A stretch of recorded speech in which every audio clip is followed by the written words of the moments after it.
20 minute drive کے بعد ہم نے اسی ویران اور سنسان راستے پر ایک بائک کو رکتے ہوئے دیکھا تھا جو روڈ پر ایسے کھڑی تھی کہ ہمارا آگے جانے کا راستہ رکا ہوا تھا۔ ہم نے بریک لگائی، امجد گاڑی سے اترنے لگا کہ میں نے اس کا بازو پکڑ لیا اور کہنے لگا کہیں یہ رات کے 3 بجے گھٹا توپ اندھیرے میں ڈاکو نہ ہو، دروازہ مت کھولو۔ ابھی میں کہہ ہی رہا تھا کہ ایک آدمی سوٹڈ بوٹڈ ہمارے پاس چل کے آیا اور کہنے لگا کہ بائک میں پیٹرول نہیں ہے، کیا آپ تھوڑا مجھے دے سکتے ہیں؟ وہ آدمی بہت خوش شکل اور لمبا تلنگا تھا اور دیکھنے میں تو بالکل نہیں لگ رہا تھا کہ یہ بائک پر سے اترا ہے، ایسا لگ رہا تھا جیسے کسی بڑی سی گاڑی سے اترا ہے۔ اب اس کو دیکھ کے کچھ سانس میں سانس آئی اور ہم دونوں نیچے اترے، اس کی بائک چیک کرنے لگے۔ یہ بائک تو بہت پرانے زمانے کی تھی، کھٹارا۔ ہم اس کو پیٹرول دینے لگے تو امجد نے مجھے آنکھ سے اشارہ کیا کہ ٹرک میں بیٹھو۔ اس کا اشارہ کچھ ایسا تھا کہ مجھے اتنا پتا چل گیا تھا کہ کچھ گڑبڑ ہے۔ جب میں ٹرک پر چڑھا اور امجد بھی آ کر بیٹھا تو اس نے ٹرک کی سپیڈ تیز کر کے بھگا دیا اور اس بائک کو کچلتے ہوئے آگے بڑھنے لگا تو وہ بائک اس آدمی سمیت ہماری آنکھوں سے غائب ہو گئی اور پھر میرا دل ایسے زور زور سے دھک دھک کر رہا تھا کہ جیسے ابھی خوف سے باہر آ جائے گا۔ اور پھر امجد تیز ڈرائیو کرتے ہوئے بولا کہ اب ہم نے راستے میں کہیں بھی نہیں اترنا۔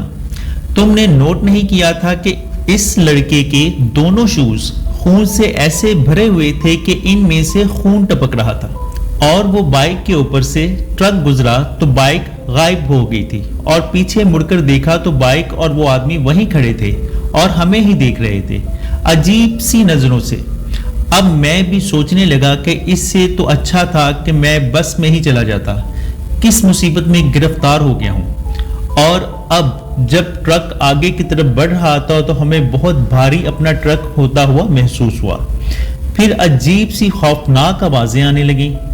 ہم نے ٹرک کے پیچھے اندرونی حصے کو دیکھا تو ہمارے ہوش اڑ گئے، کیونکہ ہمارے ٹرک کے اندر 7 عورتیں بیٹھی ہوئی تھیں جو اس وقت ٹرک میں پڑے مٹن گوشت کو کچا چبا رہی تھیں، اور ان کے ساتھ چھوٹے چھوٹے بچے بھی تھے، وہ بھی کچا گوشت کھا رہے تھے۔ اور پھر امجد نے اس بار اپنے موبائل میں ریکارڈڈ قرآن کی تلاوت شروع کر دی تو بہت عجیب سی آوازوں کے ساتھ وہی 7 عورتیں ٹرک سے نیچے اتریں اور ایک سائڈ پر کھڑی ہو کر ہمیں غصے بری نظروں سے اور نفرت سے دیکھ رہی تھی۔ اب میں نے امجد کو مشورہ دیا کہ یہاں تو بہت خوفناک اور پر اسرار عورتیں ہیں، وہ بھی کالے رنگ کے لباس میں۔ ہماری منزل اب بھی 2 سے 2.5 گھنٹے دور ہے، ہمیں یہ سارا گوشت یہاں پھینک دینا چاہیے کیونکہ جان سے بڑھ کر تو کچھ نہیں ہوتا۔ وہ اس بات پر راضی نہیں ہو رہا تھا کہ اتنی زیادہ گوشت کی قیمت ہے تو بھرپائی کون کرے گا، اور سب سے بڑی بات کہ بھوت پریت پر ہماری بات پر بھروسہ کوئی نہیں کرے گا۔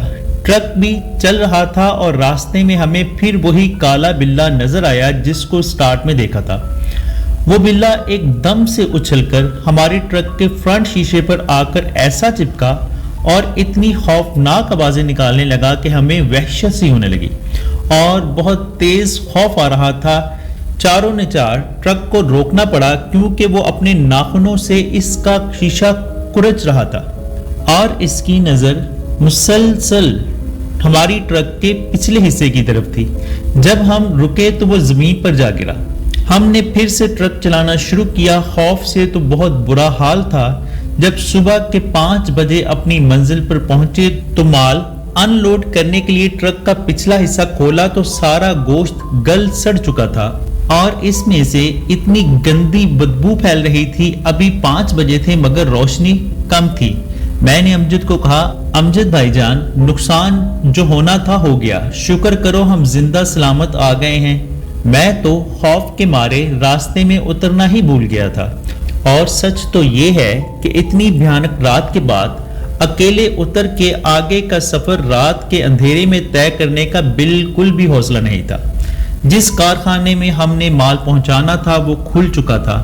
اس کا مالک ہمیں دیکھ کر ہاتھ ہلا رہا تھا۔ ہم نے مارے شرمندگی سے کوئی بات نہ کی اور میں تو وہاں سے نکل گیا اپنی منزل کے لیے، اور یہ امجد بھائی آگے بڑھ کر ہوٹلز کی طرف چلے گئے کہ ناشتہ کر سکیں۔ مجھے اس نے اکٹھے ہی ناشتہ کرنے کو کہا تھا، مگر میری بھوک ختم ہو چکی تھی، اس رات کے بعد متلی ہو رہی تھی، سو میں نے منع کر دیا۔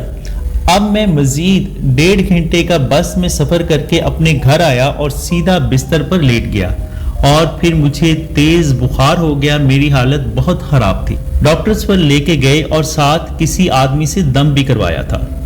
تھوڑی حالت سنبھلی تو تیسرے دن میں نے امجد کو فون کیا اور اس سے پوچھا کہ کیا بنا پھر گوشت کے پیسوں کا، کیسے بھرپائی کی؟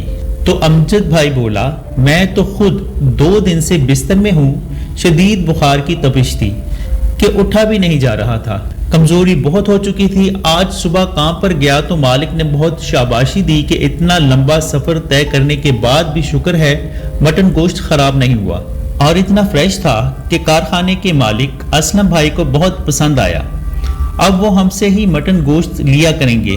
یہ سن کر تو میرے ہاتھوں کے طوطے ہی اڑ گئے، اور پھر امجد بھائی نے کہا کہ میں اس معاملے کی تہ تک ضرور جاؤں گا۔ اس واقعے کے 2 مہینے بعد امجد کا اپنے پیر کے گھر جانا ہوا، اور جیسے ہی ان کی ملاقات ہوئی تو انہوں نے امجد بھائی کو مسکراتے ہوئے دیکھا اور بولے، اس بلے نے تمہارے نقصان کی بھرپائی کر دی ہے۔